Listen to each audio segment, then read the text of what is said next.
और राहुल गांधी दोनों मिलके जो डबल अटैक कर रहे हैं, इलेक्शन कमीशन, एसआईआर, क्या स्ट्रेटजी है ये? देखिए मानक जी, कोई नौवीं फेल बोलता है, कोई चौथी पास बोलता है, तो हमें कंफ्यूज होता हूं कि मेरे देश के प्रधानमंत्री ने कहा था कि मैं 35 साल तक भिक्षा मांगता रहा, मैं 40 साल तक भिक्षा मांगता रहा, मैं बचपन में एनसीसी में था, मैं बचपन में ट्रेन के डब्बे में चाय बेचता था। तो हमारे देश के प्रधानमंत्री कंफ्यूज कर देते हैं कि भाई तुम थे क्या, सुपर मानव थे, महामानव थे, देव मानव थे, कौन से मानव थे?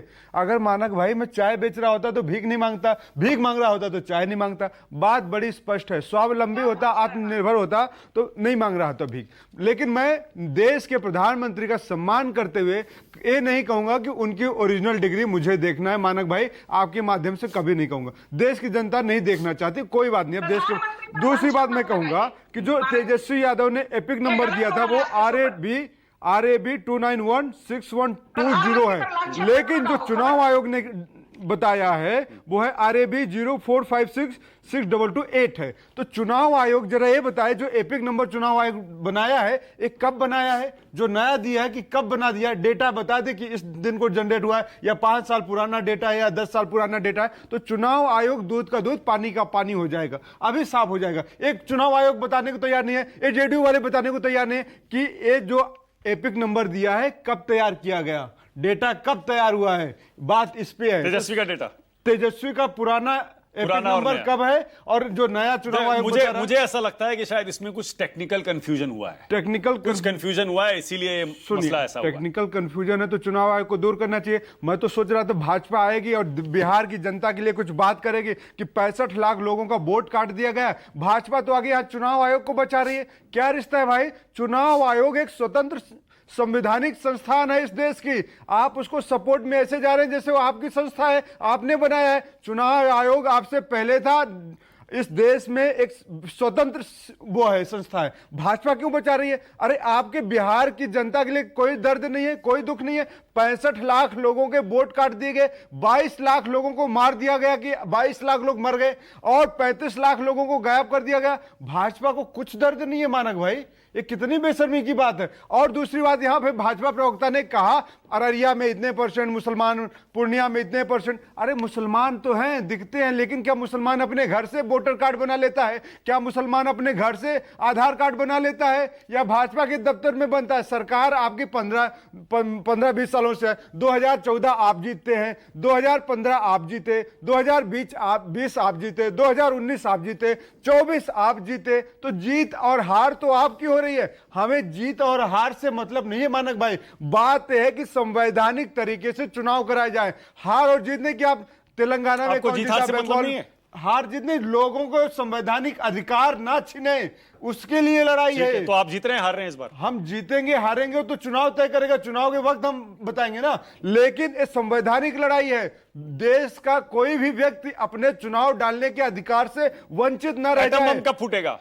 एटम बम फूटेगा, देखिए जरा वक्त आने दीजिए। राहुल गांधी जी ने बोला है तो डेफिनेटली बताएंगे कि भाजपा की काली जबान, काली नीयत, काली करतूतों को हम कैसे जनता के सामने लाएंगे। ये जो काली जबान से कहते हैं अच्छे दिन आएंगे, अरे भाई बिहार में हर महीने 229 लोगों का एक आंकड़ा जारी है कि NCRB का, कि हर महीने 200 लोगों का मर्डर हो रहा। अपराध में पिछले 6 महीनों में लगभग 1372 लोगों को जान गंवानी पड़ गई। आपका आरोप क्या ये है जो 65 लाख नाम कटे हैं, ये सब के सब गलत तरीके से हटाए गए हैं? क्योंकि 22 लाख लोग मृत हैं, ऑफिशियल आंकड़ा है, इलेक्शन कमीशन बोल रहा है, हमने चेक किया, बाकायदा डेटाबेस से नाम है ये। और 65 लाख वो हैं जो या तो शिफ्ट हो गए या मिले ही नहीं। मानक भाई इस पे तो मैं तो सरकार से, भाजपा से कम 22 लाख पे तो मान लीजिए भाई मृत हो गए होंगे, इसीलिए उनका हटाना जरूरी है। इलेक्शन कमीशन अंधेर नगरी, चौपट राजा, टके सिरभाजी, टके सिर खाजा, अंधेर नगरी हो गई है। इलेक्शन कमीशन क्या सोने का पैसा ले रहा था? 10 सालों से सो रहा है इलेक्शन कमीशन। क्या करके रहा है इलेक्शन कमीशन? क्यों 22 लाख लोग मर गए, 2024 के चुनाव में वोट डाल दिए? क्यों इलेक्शन कमीशन सो गया था क्या कि 2020 में चुनाव होता है 22 लाख वोट डाल देते? क्या इलेक्शन कमीशन सो गया था क्या कि 2019 में लोकसभा का चुनाव होता है और वोट डाल देते? इलेक्शन कमीशन कर क्या रहे थे बाबू? नरेंद्र मोदी जी के उसके बाद एक मौका और देता हूं, संजू वर्मा आपकी बारी है, बोलिए, जवाब दीजिए। संजू वर्मा जी भाजपा का पक्ष रखें और बिहार की जनता के साथ खड़े रहे तो थोड़ा अच्छा लगेगा। ओके, वन बाय वन, एक एक करके दीपक, एक एक करके दीपक, एक एक करके मौका दूंगा। बोलिए बोलिए संजू, बोलिए दीपक जी, बोलिए वन बाय वन बोलिए, सुन रही थी आपकी बातें। बोलिए प्रधानमंत्री के खिलाफ मानव गुप्ता के शो पर बैठकर लांछन लगाना, ये दीपक झा को शोभा नहीं देगा। दिखा दीजिए डिग्री आप, इतनी लांछन की बात है, इतना अपमान लग रहा है। आपने अपनी बात कह दी, अगर इतना इनको अपमान लग रहा है तो मैं यहाँ पे कान पकड़ के माफी मांग लूंगा। अरे दिखा दीजिए ना डिग्री। दीपक एक सेकंड, मैं कह रहा हूँ दीपक रुकिए ना एक मिनट। मानव गुप्ता का शो राष्ट्र का नंबर 1 शो है नहीं है। आप चाहते हैं दूध का दूध हो, पानी का पानी हो। अरे आप बैठ तो जाइए भाई, बैठ जाइए। अगर मैं गलत हूं तो माफी मांगूंगा। अरे बैठ जाइए, डिग्री दिखा दीजिए ना, बैठ तो जाइए, बैठ के बातें मत करिए। ठीक है संजू वर्मा, ओके आप रुक जाओ। अच्छा आपने अपनी बात कह ली ना, आपने अपनी बात कह ली। ओके वन बाय वन, दीपक ऐसे नहीं, माफी मांगने दीपक एक मिनट, दीपक प्लीज, आपने अपनी बात कह दी, आपने अपनी बात कह दी, प्लीज अब एक एक देखिए, दर्शक ना सुनना चाहता है कौन क्या कह रहा है, एक दूसरे पर इस तरह से मत बोलिए। आपने अपना पॉइंट कह दिया ना, आपने अपना पॉइंट कह दिया। मैं कह रहा हूं आपने अपनी बात कह दी। आप उनको कहिए कि दीपक झा ने गलत आरोप लगाया तो आप, अरे भाई एक मिनट आप बोलिए उनको। अरे एक मिनट रुकिए ना, एक मिनट आप उनको बोलिए कि अगर आपने मैंने मेरी बात सुनेंगे, मेरी बात सुनेंगे। ओके, मैं ये कह रहा हूं संजू वर्मा ने तेजस्वी यादव की शिक्षा पर कमेंट किया, आपने जवाब दे दिया। Okay, now let Sanju respond. Sanju कैसे जवाब देंगे? लगाया देश के प्रधानमंत्री। अरे संजू कैसे? देश के प्रधानमंत्री पे लांछन नहीं लगा सकता, न लगाना चाहता, लेकिन संजू वर्मा उसको। दीपक एक मिनट बोलने दीजिए प्लीज, संजू की बारी, प्लीज उनको बोलने दीजिए, वो कैसे जवाब देंगे वो खुद तय करेंगे। ओके संजू बोलिए, आपकी बारी है, संजू वर्मा बोलिए। मानव जी, प्रॉब्लम ये है जैसे आप मुझे जवाब देने का मौका देते हैं, आप दीपक झा को भी नहीं बोलिए आप बोलिए। ये तो गलत है क्योंकि वो वहां पर स्टूडियो में बैठे हैं, इसका मतलब ये नहीं कि बदतमीजी करेंगे, और बदतमीजी करेंगे। चलिए बोलिए आपकी बारी, बोलिए। थैंक यू महाराज जी। पहली बात तो ये, राहुल गांधी और उनके जितने चरण चुंबक हैं, कान खोलकर सुनिए। पहले तो आपने कहा नरेंद्र मोदी जी और उनके जितने गैंग के लोग हैं, दीपक बाद में जवाब दे दीजिए, सारे लोग दीपक बाद में अगर हमारे नेता को ऐसे बोलेंगे तो मैं इनको बोलूंगा। दीपक एक एक करके बोल दीजिए ना, जवाब दे दीजिए बाद में। नरेंद्र मोदी दीपक ऐसे, दीपक प्लीज, दीपक ऐसे टाइम, दीपक दर्शक मेरा खुद समझ नहीं पाएगा, प्लीज थोड़ा आप एक एक करके बोलिए। देखिए मैं मर्यादा रखें, देखिए शब्दों की मर्यादा देखिए। मैं यहाँ राहुल गांधी रुकिए ना दीपक मैं ये कह रहा हूं, दीपक बड़ी सिंपल सी बात है, बड़ी सिंपल सी बात है, मर्यादा आप लोग तय कर लीजिए, ठीक है, लेकिन कम से कम मेरे दर्शक को सुनने दीजिए कौन क्या कह रहा है, एक दूसरे के बीच में मत टोकिए प्लीज। मैं सिर्फ इतना चाह रहा हूं। संजू वर्मा बोलिए। थैंक यू महाराज जी, ये चौथी बार आप मुझे मौका दे रहे हैं और मैं नहीं चाहती हूं कि कोई भी अभद्र टिप्पणी होगी यदि चुनाव आयोग के खिलाफ बदतमीजी कोई करेगा तो आईना दिखाऊंगी। कान खोलकर सुन लो। Now let me complete. Maharaj ji, पहले राहुल गांधी ने क्या लांछन लगाया, पूरे विपक्ष ने ईवीएम को मैनिपुलेट किया जा रहा है। पहली बार ईवीएम विधानसभा चुनाव में 1988 में उसका इस्तेमाल हुआ। बीजेपी तीनों राज्यसभा के चुनाव और जो भी लोकसभा के चुनाव थे 2004, 2009 हारी जब ईवीएम का इस्तेमाल किया गया। 1988 में दिल्ली हार गई, मध्य प्रदेश हार गई, राजस्थान हार गई। हमने लगातार चुनाव हारने के बाद कभी यह नहीं कहा कि दोष ईवीएम का है। मैं आपको और एक बात बताती हूँ बड़ी जल्दी। महाराष्ट्र के कुछ आंकड़े देती हूँ क्योंकि बार बार राहुल गांधी कहते हैं महाराष्ट्र में वोट चोरी हुए, तो राहुल गांधी आंकड़ों के साथ आपका रिश्ता अच्छा नहीं है, पर फिर भी बड़े सरल तरीके से बताती हूँ। 5 बजे शाम को वोटर टर्नआउट महाराष्ट्र का था 58.22%, 6 बजे हो गया 66.05%, 7.83% की बढ़ोतरी हुई। राहुल गांधी कहते हैं 1 घंटे में लगभग 8% की बढ़ोतरी कैसे हुई। मेरा एक सिंपल सवाल है बस।